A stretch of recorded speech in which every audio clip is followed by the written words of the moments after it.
welcome to today's episode of Inspiration to Achieve, where I shall share with you inspiration to help you turn your aspirations into transformation and go ahead and thrive.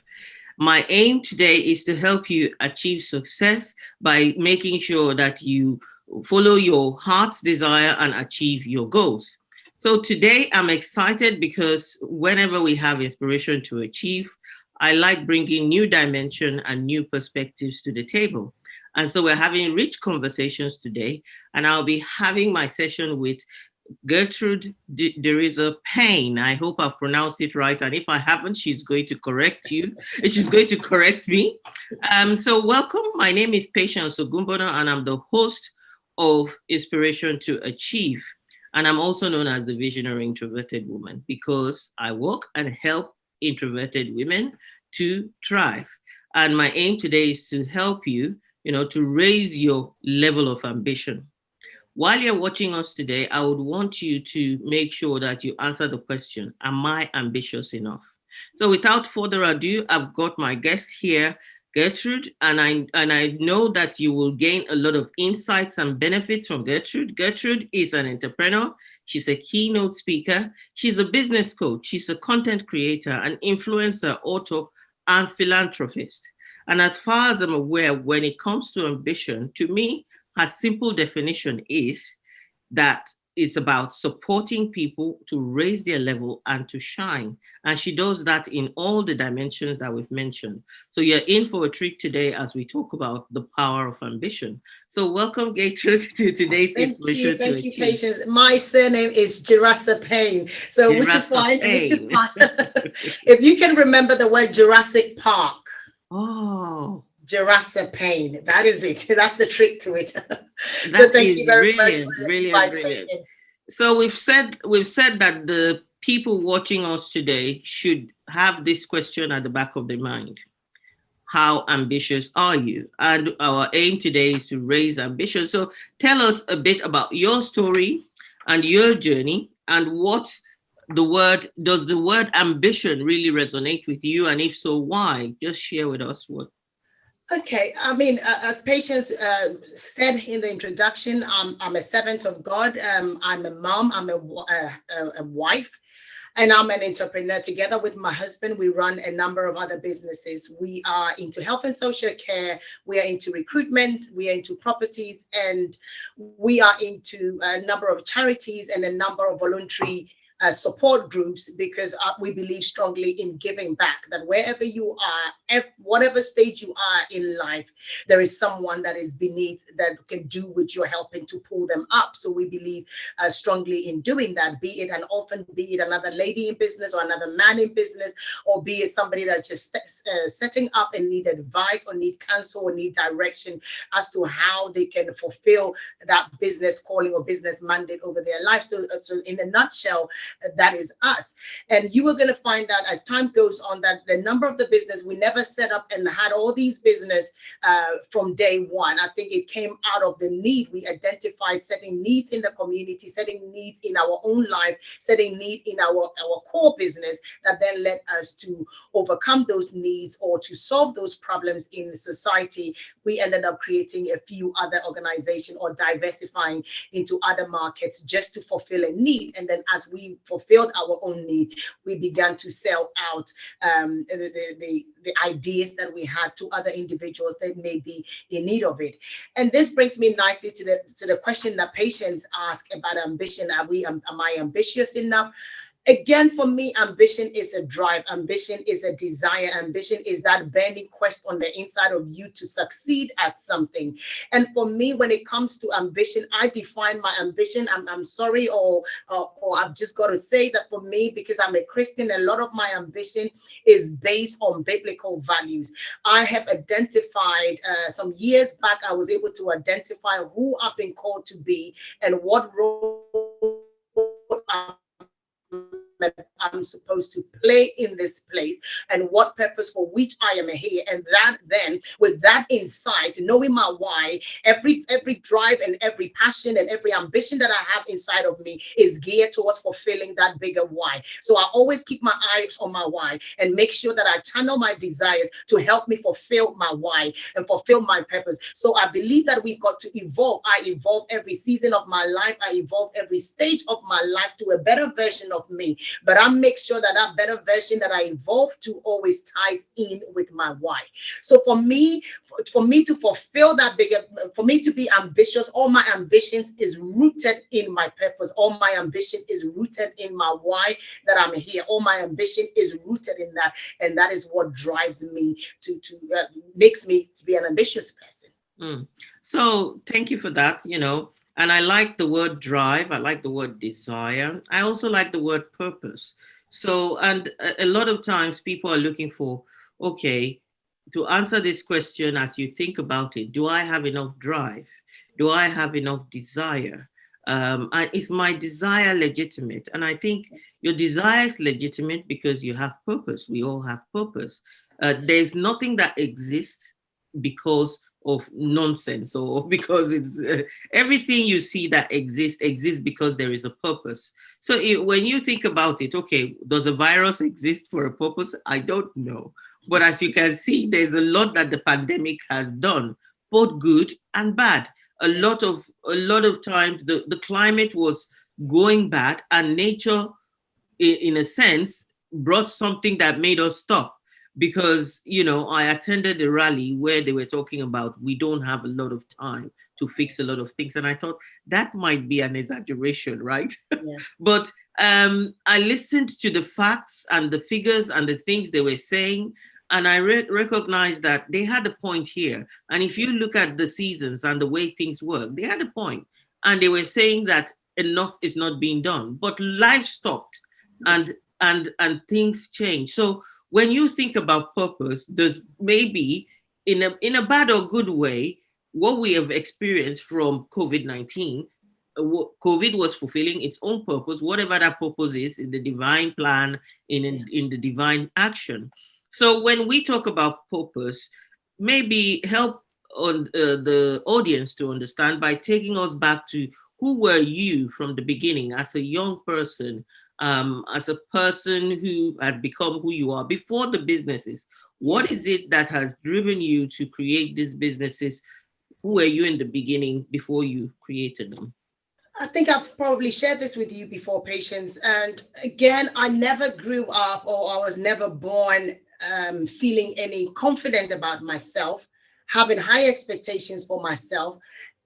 I never, looking back, I don't think that my family really had very high expectations for me, or I never felt that I grew up in an environment where I was told that I was going to become someone significant, I was going to become someone relevant.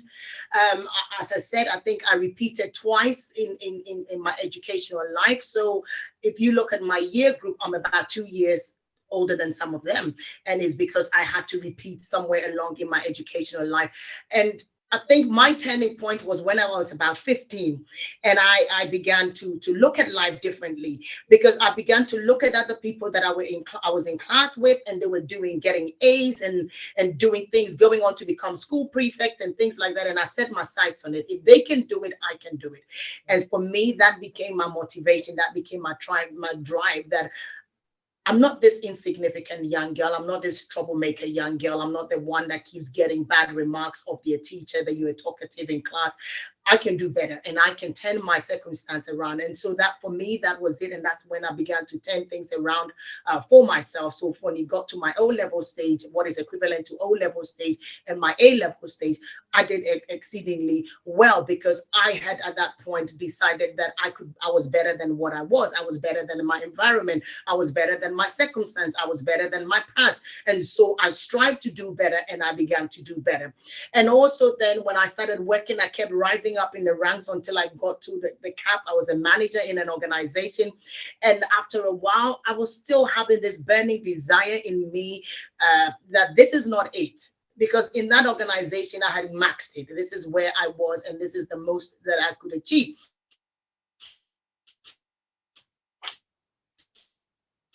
But I felt that I just knew that I was not content with where I was. So then I decided that I would go and do a master's and MBA. And I believed that I was going to be open to a variety of subjects, that it was going to trigger something, trigger a different form of interest. And so I went on to do an MBA. And 6 months into the course, I encountered an individual that really sold into my life. He sold into my life by speaking into my life, and because he could see my experience, he could see my drive, he could see the things that I was saying, and he says, "You got to shake." And every time I came up with a reason, he says, "I will help you solve this. I will help you solve it." And before I knew it, I started the business, and I never looked back since. And all throughout that journey, we have just continued, and it's been about 15 years ago that this started. And every time we came against an obstacle, or came against a limitation, or came against something that did not was limiting our business, we went on to either find a solution, and once we found the solution, we either packaged it into a solution that could be used by other people. So again, even though I may not have started off with some of the ambition or some of the things that I ended up diversifying into, because I constantly had this drive, because I constantly had the drive to want better, to see better, to do better, to make sure that my bigger why is fulfilled, I was not ready to let anything limit me. And so in my quest to get to that point, I realized that I ended up setting up other businesses that complemented the core business and helped me to achieve my bigger why. And that has become my drive to where I am today. Wow, that's great. Some great nuggets there when you talk about, you recognized when you were working that there has to be more, and that there was a limit. And I like the word limit. You said there was a limit that you had reached, and you just felt like you had to raise the game. You had to raise that limit. We talk about having a lead over your life, because you have the ambition, but there's a lead and you can't get beyond that. And then you recognize that that lead can only be lifted when you go and do an MBA. But in so doing, you moved environment. Yes. And we've talked a lot about the fact that when you talk about purpose and that nothing exists without purpose, it means that if you see yourself like a seed, every seed has potential and purposes in it. The issue is, which soil are you planting it in? What are you watering it with?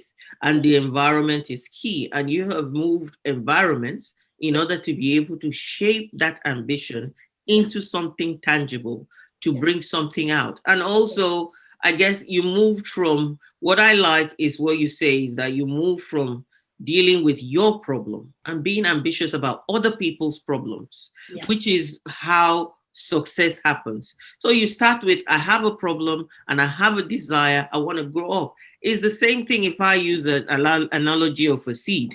A seed is not there, just put it in the ground. When it comes up, it will provide more seeds.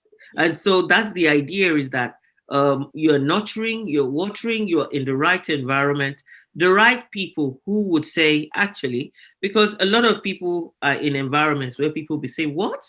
Who is doing that? That you want to do it?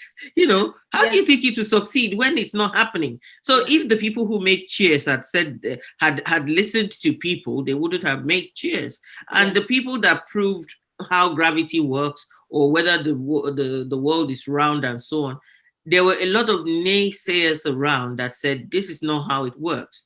They had to shift their gaze. They probably had to go into themselves to be able to achieve the goal. So environment, like you have said, and the people are in that environment are the key. So, and this, you said, has shaped your businesses. I mean, can I just add a little bit to what you said there? And again, it's about environment. I like what you're saying. It's the environment. If you are in an environment, they're setting an environment that will stifle you. That are setting an environment that are just designed to limit you. That are setting individuals that are just designed to stifle you, and all they need is to leech off you, and they will not empower you, neither will they equip you to where you are going. So you've got to really, for you, if you somebody is listening to us and saying, I don't seem to have a lot of drive, I don't seem to have a lot of ambition, you've got to change your environment, you've got to change your association, you've got to change who is in your inner circle. And when we talk about environment as well, I want to bring this to your own mind's environment, which is your mindset. A lot of us may be in a great environment physically, but when mentally we are in the wrong environment, your mind is clogged up, your mind is full of smallness, your mind is very full of little stuff, your mind is full of fear, your mind is full of terror, your mind has held you captive. Some of us have been held hostage by our mind, that the mind refuses to even think. You will never get to where your feet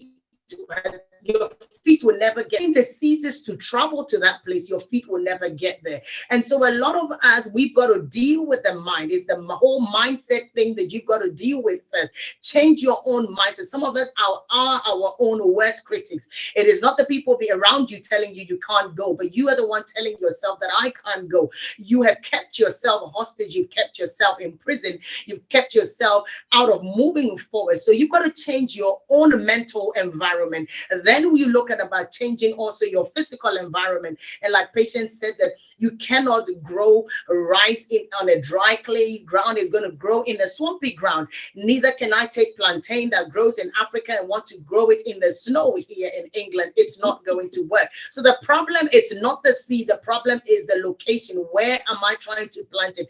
What are the conditions around it? Does the condition support the seed or it doesn't? If I can't plant it here, I'm going to go. I refuse to remain here with my precious seed, but I'm going to go to where that precious seed is going to grow. I want to talk to someone as well, because sometimes some of us are saying, but my current circumstance does not allow me to do anything. I'm just saying this, throwing this out there to you. When I was doing the MBA, when I decided that there is more for me, I had 2-year-old twins and I was a single parent. With a mother to support me. And I decided that I was going to go and do something else, because I had maxed where I was. The environment in which I was, I had reached the ceiling. There was nothing else to go.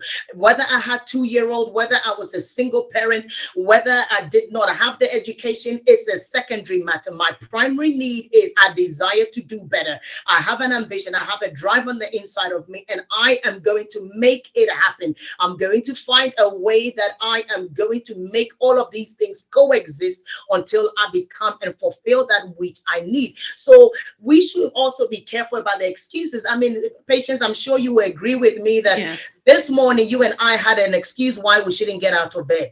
I mean, I was so tired. I woke up from 5 this morning. I have an excuse why I shouldn't be having this conversation, but I refuse to let those excuses win over me. And so we've got to be careful about that. So don't let your circumstance stop your ambition or kill your ambition. A lot of us are letting our physical circumstance and our physical situation kill the drive and the visions and the dreams that we've got on the inside of us. Don't let it do. You cannot lose twice. You've got to let it push you to becoming better, to improve that environment, to improve the circumstance, to improve the situation. And we all can. Patience has been through it herself. She can, and she continues to drive herself. I like a lot of key points that you make there. One is decide, and the decision starts in the mind. And you talk about the mind. I like the word cultivate. So obviously, what goes into the mind is cultivated. It's cultivating a behavior, a belief in the mind.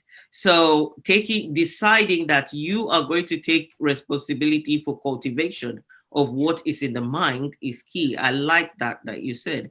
I also like the fact that you said it's not about focusing on reality. It's about recognizing that reality can only change again when you decide. And I like that word decide, because some people feel powerless. Can I make a decision? It's more like you need permission. And if you're needing permission, you need to look at your environment. Are you too attached to people? And have you attached your destiny so much to people that you don't see that obviously the environment is killing, and you use the word killing your potential. You are afraid to shine your light because when you do, you would not belong anymore. And perhaps that's the decision you have to make. I don't belong here anymore. Yourself, Gertrude, you've had to make the decision. I have had to make that decision. And it was a very tough decision. Friends just thought, who does she think she is? Trying to make this decision. And so you will lose people, you will drop it. But it's like when you think about cultivation, it's like grooming or pruning a tree. For a tree to actually, if the leaves on it are really dead, why keep them? You prune it so that the good leaves will survive. So it's the same way. If you're thinking, okay, actually, I'm killing my potential here, then you've got to prune that tree. You will have to get rid of people or associations that are actually causing those dead leaves in your life. Now, you yourself, let's recognize this, that in some environment, we can be people that people have outgrown.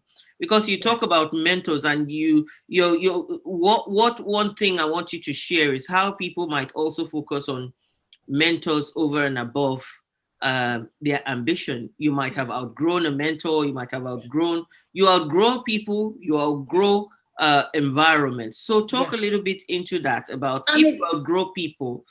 I think I put up a clip last week talking about leaving behind the dead weight. There are certain weights in our life that I call them weights because dead things are heavy.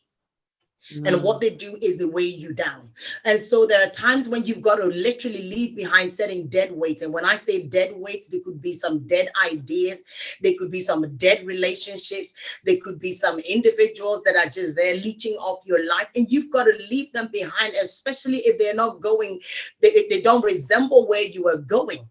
And when I say leave behind, I'm not saying that you're not helping them. You can help them, but don't let them stop you. You know, some people like disability or people like association. So some of these individuals, they don't want you to go because then they lose the association. They like to congregate together. They want us to associate together. Let us all be in the same boat. If you patients step out, all of a sudden, then it becomes a reflection of me as well, because we were all in the same boat, but Patience has been able to step out and she's doing something. That means I've got to do something too. So some people, they just want us to associate, congregate together, but you've got to look in your life, like Patience said, and you've got to prune off the dead weights. You've got to chop up. I mean, every year we've got apple trees in our garden, and I see my husband chop the apple tree after the season is over, to the point where my heart breaks, and I'm like, oh my God, you chopped it so badly. But guess what?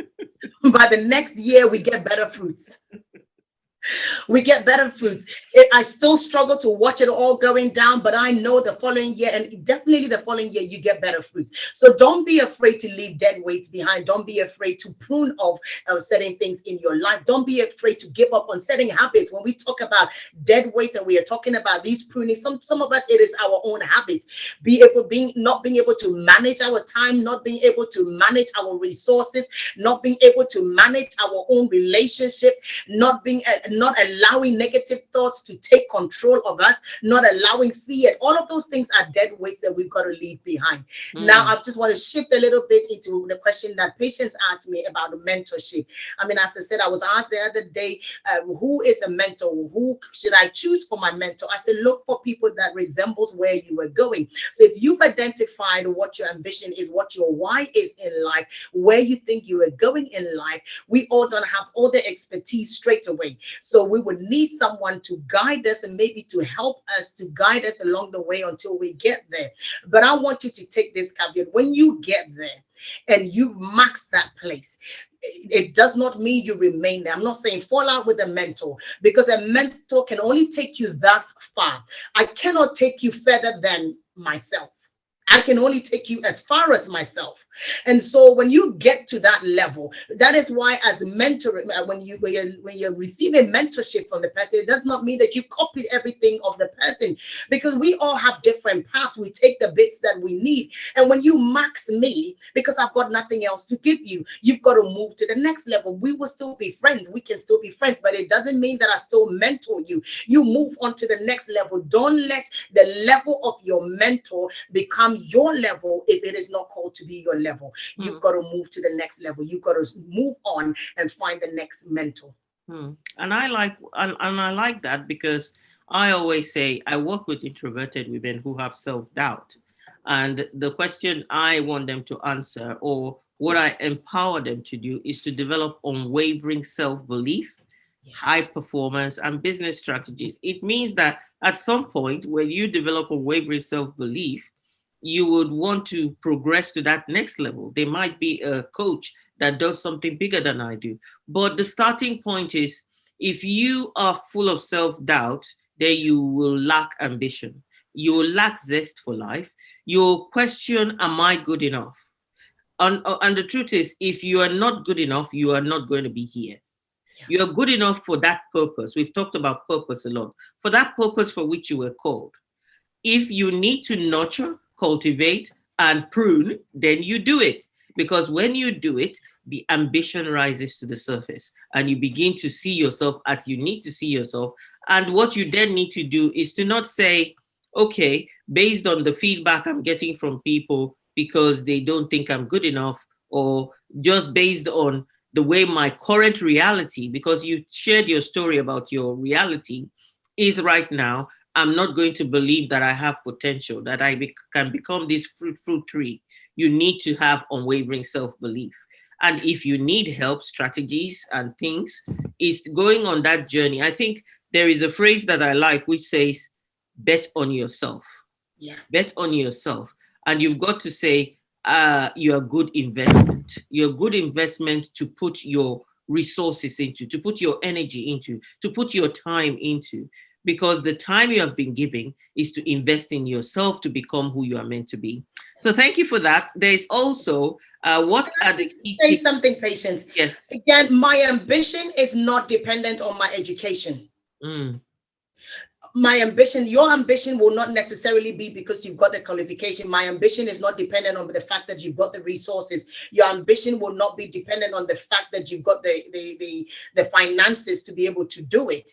Just having that ambition is enough to help you. Then it becomes like a driving force to help you to attain all of these things along the way. Because I mean, when I was explaining, I had the ambition and then I went for the education. So I don't want somebody listening and saying that, oh, you and Patience can say the things you were saying because you two have an education, the two of you have got the finances, or you've got the resources, or you've got the connections to be able to achieve all of those things. It is not dependent on it. You have the drive first, you have the ambition first, you have the passion to become it first. You identify your why, and before you know it, these things will begin to shape up along the way. You will then be able to tell what sort of courses you have to do. Because again, when I was doing the MBA and I had decided that this was going to be my why, I didn't have the qualification to set up the business that I wanted. So I was still doing the MBA.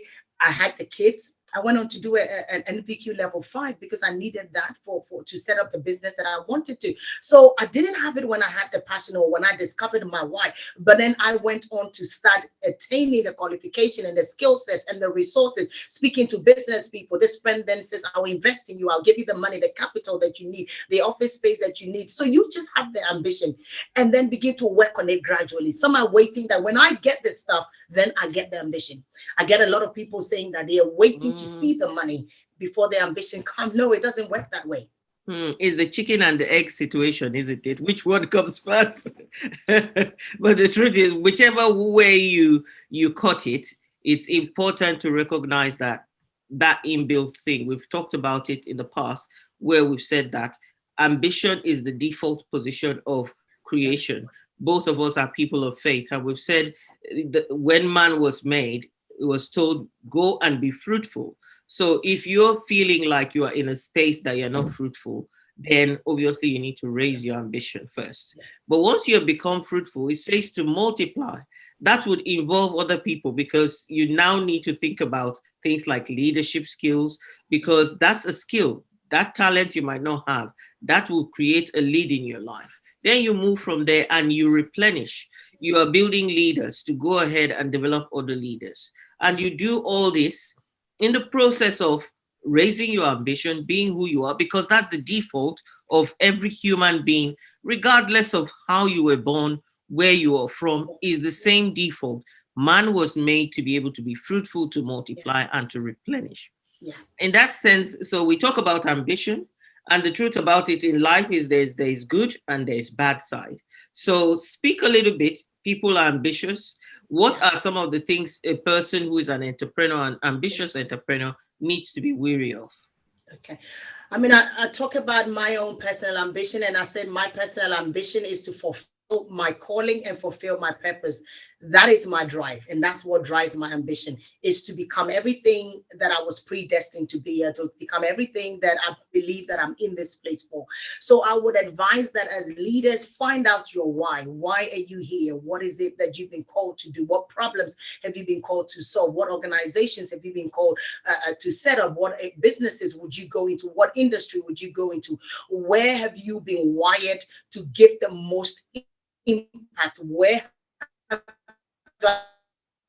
I've been wired to effect change? Where Patience will effect a change, I wouldn't. She's dealing with the introverted women. I'm not really much of an introvert myself, so I may not be able to do that. So she knows her why and she's going for it. I know my why and I'm going for it. So know your why, and then let your drive and your desire propel you to that why. Some of the problems that we have is people end up having ambition because, oh, I've seen Patience, she's successful in doing this, so I'm going to try my hands on it. You haven't been wired for it. That's not the seed you hold in your hand. And so then you begin to cut corners. You begin to do things that you shouldn't do, because I believe that in my drive, I must remain authentic. In my drive, I must remain trustworthy. I believe that in my drive, at the end of it all, I should be able to look myself in the face and be proud of me. In my drive, I should not trample on other people. In my drive, I should be able to look back at people and still be able to look them in the face, not because I took advantage of them, not because I abused them, because I became overly ambitious. But I believe that if you tie your ambition in with your purpose, if you tie your ambition is what you have been called for, if you tie your ambition in the space that has been created for you in this earth realm, then you will become more successful at it. Mm. And I like what you said about strength, about where you are wired. So there is a reason why human beings are introverted or extroverted. There's a balance, the diversity of the world. They say variety is the spice of life. Okay. And if you look at creation, you will see different variety of roses. You see different variety of apples. But human beings struggle with variety of people. but the fiber of the world is that you have quiet people. You have people who love to shout at the rooftops. So, but the problem with the world is like when you say women don't have a lot of opportunities, it's because the default way that the world operates is very masculine. Yeah. And sometimes when a woman steps out to be ambitious, oh, she's too proud, she's too this, she's too rude, she's too intimidating, she behaves like a man. But the truth about it is, women have ambition, men have ambition, and sometimes the way you drive it, it has to be forceful, has to be have a lot of energy behind it. But at the same time, it doesn't mean that the driven way of the world or the adrenaline driven way of the world is the only way the world is. The way the world is, at some point you need to sit down in quietness, use your intuition, pray, get advice. And so the quiet person who is introverted is as much ambitious as you are. So I like the word wired, and I like the fact that when you talk about wired, it's also about strength.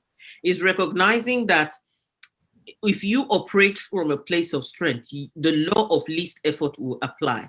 That means that if you're copying somebody whose strength is to be loud and brash and out there, you will be exhausted by that, because that's not how you are wired.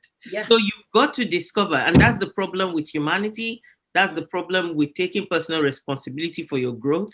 For you to succeed and truly succeed, you have to say authenticity. You use the word authentically. This is who I am. And for me to operate at my optimum best, I have to do it my way, the way that works for me. And I don't have to do it the other way. So there is a saying about competition versus creativity. If you focus on creativity over competition, you end up competing.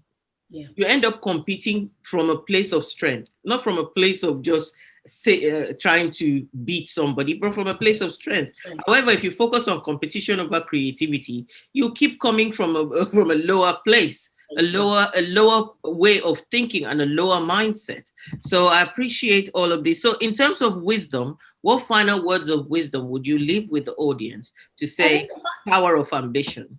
I think the final word that I will leave with everyone is myself and you. We are women of faith, and we looked at the scripture, Genesis chapter 1 verse 26, Genesis chapter 1 verse 26 to 28, and it says that when God says, now let us create man in our own image, and he goes on to say that he created them both male and female.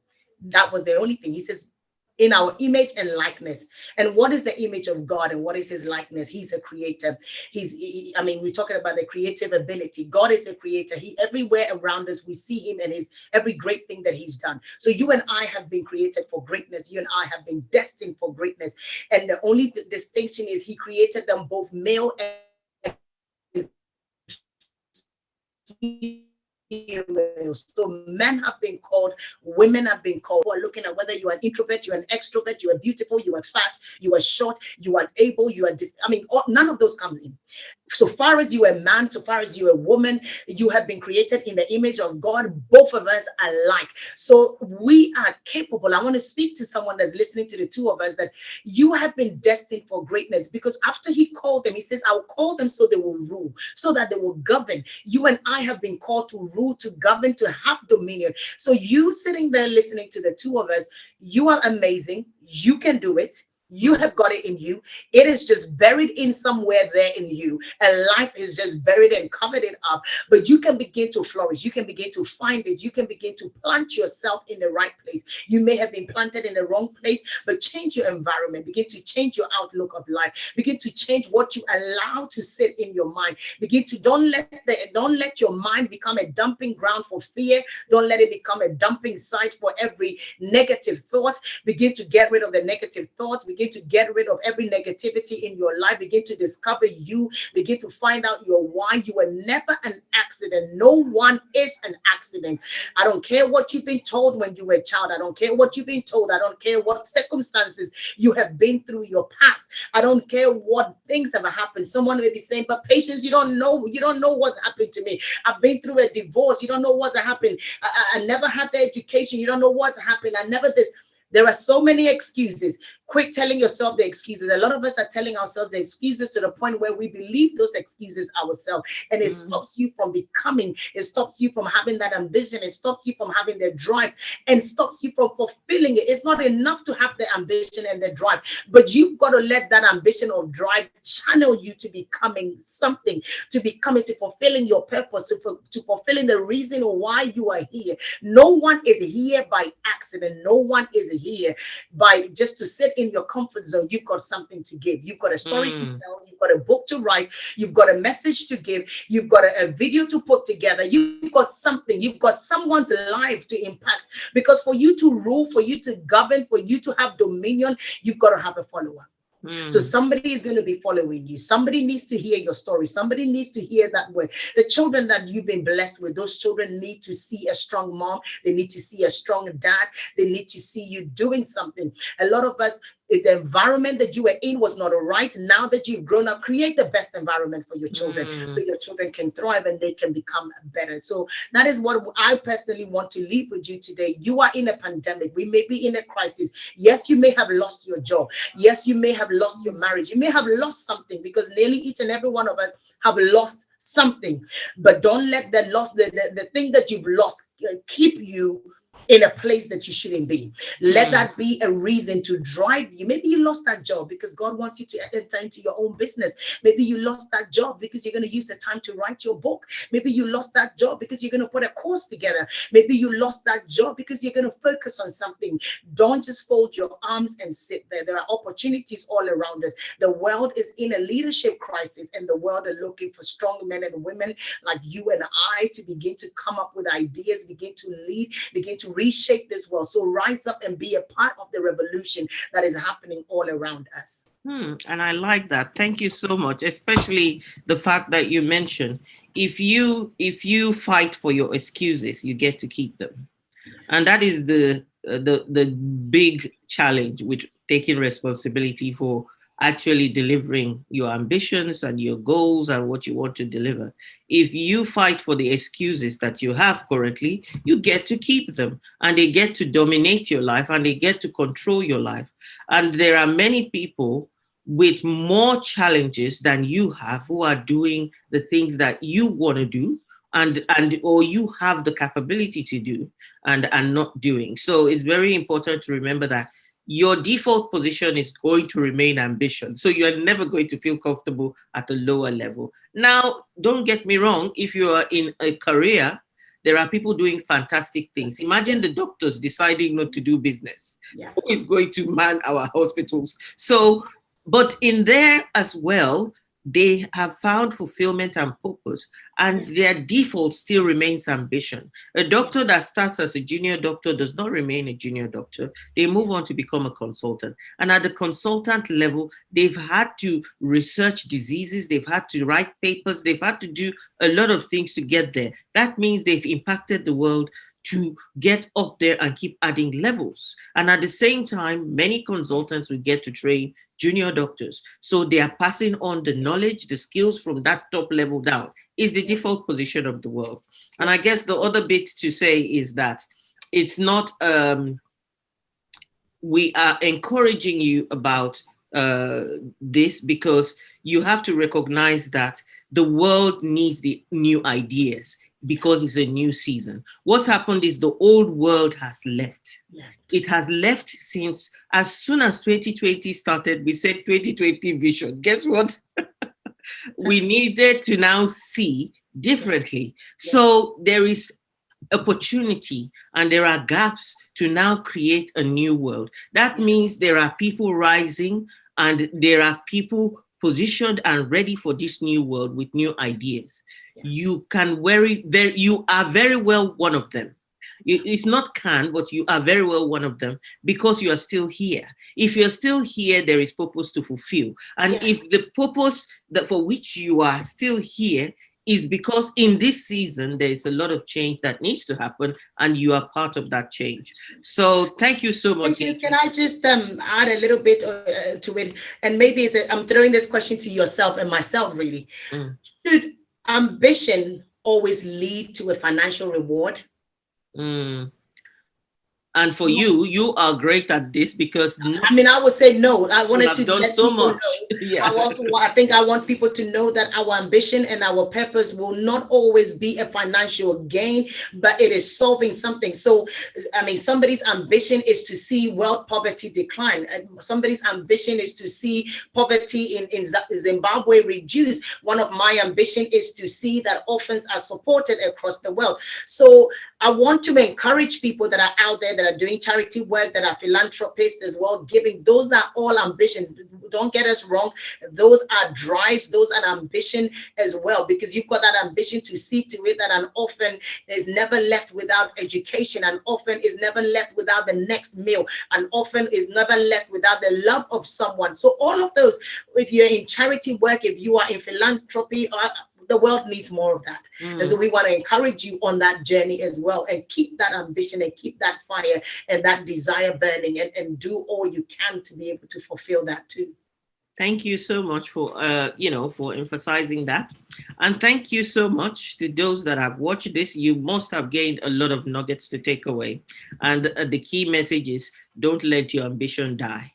Nurture and cultivate it. And there is power in tapping into your ambition. And it's your default position to be able to do so. and make sure that you subscribe to the YouTube channel so that you can not you don't miss any new videos that come up, and you can also watch other inspiring videos to inspire you to achieve, to inspire you to raise your ambition. And as it's our culture on inspiration to achieve, I like to leave you with a nice quote.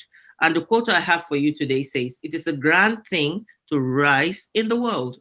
The ambition to do so is the very salt of the earth. It is the parent of all enterprises and the cause of all improvement." So get out there and be the salt that adds fragrance to the world we live in.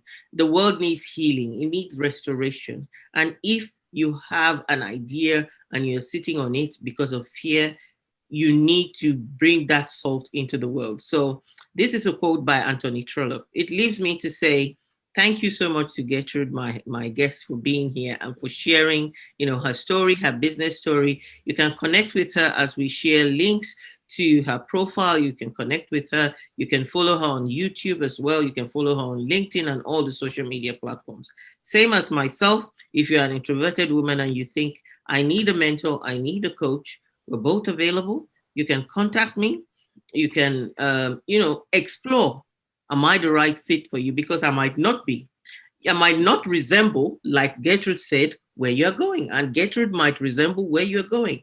But if I do, then welcome to join me. Welcome to work with me. I definitely won't let you play small. Neither will Gertrude. So I'm rooting for your success. We are rooting for your success. Take care and God bless.